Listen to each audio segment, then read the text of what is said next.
Here's a brutal truth no one tells you. Some of the smartest students fail exams, not because they're dumb, but because they study the wrong way.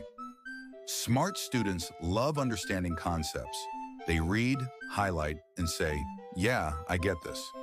But exams don't test understanding. They test recall under pressure. Knowing something feels good, but if you can't pull it out of your brain in 30 seconds during an exam, it doesn't count. Smart students trust their intelligence too much. They think, I'll figure it out later. I always do. So they delay revision, skip practice, and depend on last-minute brain power. But exams reward systems, not talent.